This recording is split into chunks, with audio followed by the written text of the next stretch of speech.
Excerpt adapted from The Telltale Heart by Edgar Allan Poe, read by Ava Rowe. There was no reason for what I did. I did not hate the old man. I even loved him. He had never hurt me. I think it was his eye. His eye was like the eye of a vulture, one of those terrible birds that watch and wait when an animal dies.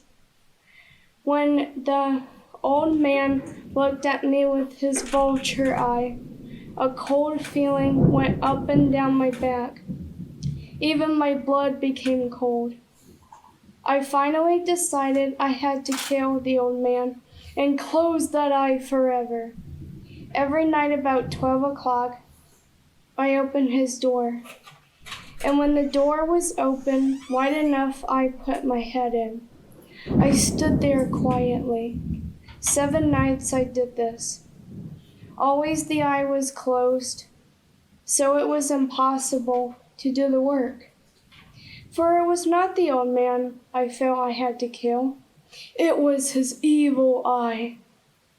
The 8th night, I was more careful as I opened the door. Never before had I felt so strong. I was now sure of success. The old man was lying there. Suddenly, he moved in his bed. The darkness in his room was thick and black. I knew he could not see the opening of the door. I put in my head. Suddenly, the old man sat straight up in bed and cried, "Who's there?" For a whole hour I did not move, nor did I hear him again lie down in his bed. Then a low cry of fear escaped the old man. I knew that he was sitting in his bed, filled with fear. He did not see me there. He could not hear me there.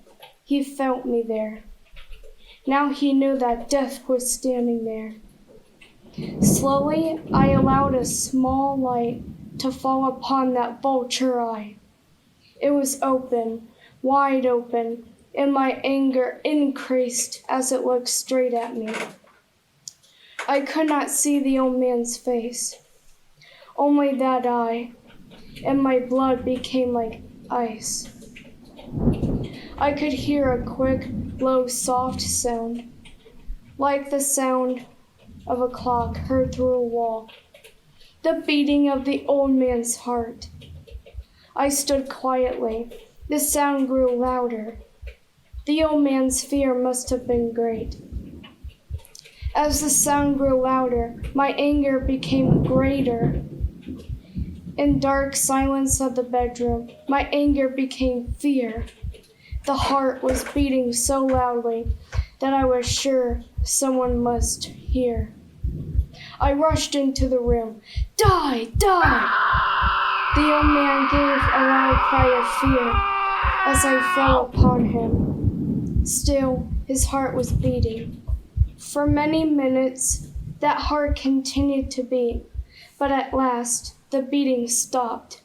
His eye would trouble me no more. I was careful to put the body where no one could find it. I heard someone at the door. I had no fear as I went down to open the door. One of the neighbors had heard the old man's cry and had called the police. The cry, I said, was my own, in a dream. The old man, I said, was away.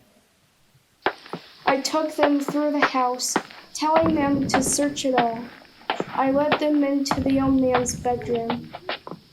They talked with me in a friendly way, but I soon wished that they would go. My head hurt, and there was a strange sound in my ears. The sound became clear. Suddenly, I knew that the sound was not just in my head. At that moment, I must have become quite white. I talked faster and louder.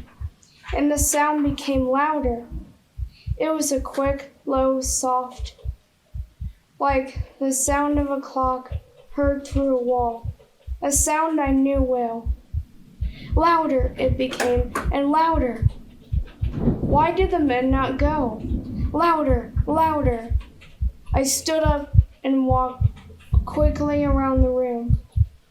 I pushed my chair across the floor to make noise, to cover that terrible sound. Was it possible that they could not hear? No, they heard. I was certain of it. They knew. I was suffering more than I could bear, from their smiles and from that sound. Louder, louder, louder. Suddenly, I could bear it no longer.